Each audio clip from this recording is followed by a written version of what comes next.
পানিহাটি হাসপাতালের ছবি এবার আপনাদের দেখাবো, কিন্তু কি চলছে সেখানে? সেখানে চলছে দালাল রাজ। কিন্তু দালালরা কিভাবে রোগীর পরিবারকে বিভ্রান্ত করছে জানেন? তারা বলছেন এই যে হাসপাতালে না, এখানে কোনো বেড নেই, এখানে ভর্তি হওয়ার সুযোগ নেই, ফলত আপনাকে যেতে হবে ঘোলা নার্সিংহোমে। হাসপাতালের পরিষেবা নিয়ে ভুল তথ্য দিচ্ছে দালালরা। তার বদলে ঘোলার নার্সিংহোমে ভর্তি হওয়ার পরামর্শ দিচ্ছে তারা। হাসপাতালে গিয়ে এক চিকিৎসকের স্ত্রীর নামে ওই নার্সিংহোম। আর এই নিয়ে অভিযুক্তের সঙ্গে কথোপকথন আগে শোনাই আপনাদের। আপনি একটু দেখেন না দাদা, একটু ব্যবস্থা করেন না দাদা, একটু দেখেন না, একটু টাকা পয়সা দিক দিয়ে কোনো সমস্যা নেই দাদা, একটু দেখেন দাদা। তুমি স্বাস্থ্যসাথী কার্ড, আধার কার্ড নিয়ে এখন আসতে পারবে না, বিকেলবেলা আসবা। কই যামু দাদা? ওই ওখানে চলে আসবা। কোনখানে? স্পন্দনে চলে আসো।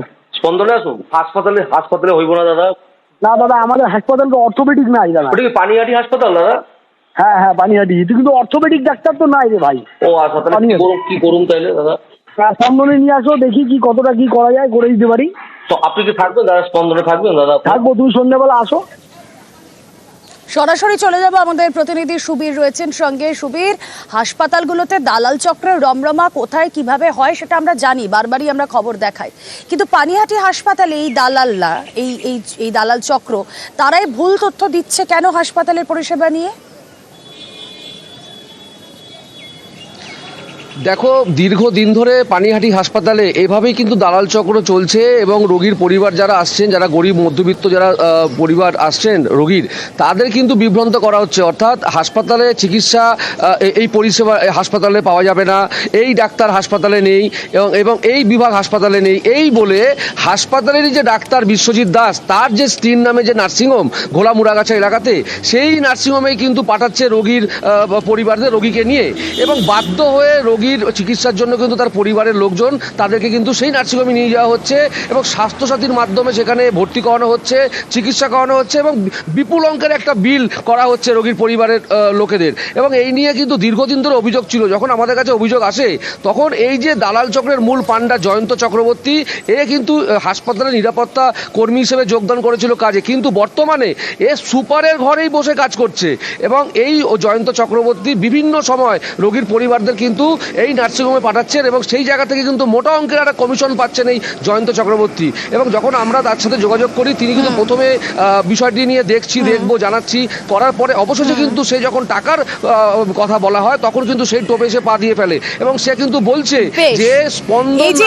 তুমি আমাদের সঙ্গে থাকো সুবীর। এই যে কিছুক্ষণ আগে আপনাদেরকে বক্তব্য শোনাচ্ছিলাম, কথোপকথন শোনাচ্ছিলাম অভিযুক্তের সঙ্গে, এই অভিযোগ অস্বীকার করেছে চিকিৎসক বিশ্বজিৎ দাস। তা আপনারা শুনলেন। দালাল চক্রের পর্দাফাঁস করি আমরা, নিউজ 18 বাংলা। রোগীর আত্মীয় সেজে দালাল চক্রের পান্ডার সঙ্গে ফোনে যোগাযোগ, ফোনে জয়ন্ত চক্রবর্তীর পর্দাফাঁস, ক্যামেরার সামনে ধরা পড়ে অভিযোগ অস্বীকার। যারা বাসিন্দা রয়েছেন রুগী, তারা বলছেন হাসপাতালে আসলে তাদেরকে আপনি বলছেন যে স্পন্দনে চলে যেতে বা নার্সিংহোমে। আমি না তো, আজকেই বলেছেন। না আমি কাউকে বলিনি তো, এইসব ভুলভাল কথা বলছেন। স্পন্দনে যেতে বলেননি? না, তাই তো অভিযোগ করছেন। না না, আমি কাউকে বলিনি এইসব কথা। আমি এখন অফিসেই থাকি। কোন অফিসে থাকেন? আমি এখন সুপার অফিসে কাজ করি। বলছে পা ভেঙে গেছে, আপনি বলেন না, আমাকে বলেছে, আমি বলছি আমাদের এখানে ডাক্তার নেই, তুমি খুঁজে দেখো। বলছে স্পন্দনে যেতে। না না, আমি কাউকে এসব বলিনি। পানিহাটি হাসপাতালের যিনি ওখানে কাজ করেন জয়ন্ত চক্রবর্তী, সে হাসপাতালে যে সমস্ত রোগীরা আসছে তাদেরকে আপনার নার্সিংহোমে পাঠাচ্ছে এবং সে সেটা স্বীকার করছে, এরকম কিছু জানেন আপনি? না না, আমাদের কাছে এরকম কোনো খবর নেই ভাই। ও আমাদের এমপ্লয়ও না, ওর সাথেই কথা বলুন না, জানি না। আপনি সামনাসামনি এসে কথা বলুন। না, হাসপাতালে পরিষেবা নিয়ে একদল দালাল, তারা এই ধরনের ভুল ইনফরমেশন দিচ্ছে, তারা অন্য নার্সিংহোমে যেতে বলছে। আর এই নিয়ে মেডিকেল সুপার তিনি কি বলছেন একবার জানার চেষ্টা করি। আমাদের প্রতিনিধি সুবীর রয়েছেন সঙ্গে। সুবীর, দেখো, এই ঘটনার জানার পরে কিন্তু আমরা হাসপাতাল সুপারের শুভদীপ ব্যানার্জি, তার ঘরের অফিসের সামনেও কিন্তু আমরা গিয়েছিলাম। কিন্তু তিনি পরিষ্কারভাবে আমাদের জানিয়েছেন যে তার কাছে নির্দেশ আছে সিএমএইচের পক্ষ থেকে যে সাংবাদিকদের সংবাদ মাধ্যমের সামনে কোনো রকম কোনো প্রতিক্রিয়া দেওয়া যাবে না, এবং তিনি কিন্তু এই বিষয়ে কোনো রকম প্রতিক্রিয়া দিতে চাননি। আমরা যোগাযোগ করেছিলাম জেলার সিএমও যিনি রয়েছেন সমুদ্র সেনগুপ্তর সঙ্গে, তিনি কিন্তু পরিষ্কার বলেছেন যে এই ঘটনা দালাল চক্রে কিন্তু মূলোচ্ছেদ করতে হবে। অর্থাৎ এইভাবে কিন্তু হাসপাতালে দালাল চক্রের কোনো রকম বারবারন্ত করা যাবে না এবং এটা কিন্তু আটকাতে হবে। এবং তিনি আমাদেরকে জানিয়েছেন এই গোটা বিষয়ে কিন্তু তিনি পদক্ষেপ নেবেন এবং যাতে আগামী দিনে পানিহাটি হাসপাতাল কেন, কোনো সরকারি হাসপাতালে যেন এভাবে দালাল চক্রের রমরমা যেন না হয়। বেশ, হাসপাতালে সুপারের কি বক্তব্য একবার শুনবো, কি বলছেন রোগীর আত্মীয়।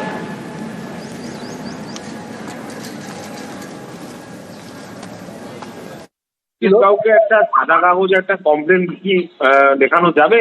হ্যাঁ, যে আমার হোয়াটসঅ্যাপে পাঠানো যাবে? মানে এই ধরনের অব্যবস্থা একদম মূলচ্ছেদ করতে হবে, কোনো কম্প্রোমাইজ নেই। একটা দুটো লোকের জন্য আমাদের গোটা সিস্টেমে যে বদনাম হলে তো কোনো মতেই মেনে নেওয়া যায় না, তাই না? বাইরে থেকে এখানে কাউকে ব্লাড টানতে দেওয়া হবে না। বলছি ওরা- হাসপাতালের লোককে কি বাইরে পাঠিয়ে দিচ্ছে? হসপিটালের লোক বাইরে মানে কিছু টেস্ট বাইরে করাতে দিচ্ছে। ডাল চক্র রমরমা চলছে, সাথে গেলাম 300 টাকা, যেটা 200-250 টাকা যে ব্লাড টেস্টের মানে এখনকার বাজার দরে যেটা পড়ছে সেটা ওরা 600 টাকা 700 টাকা করে নিচ্ছে।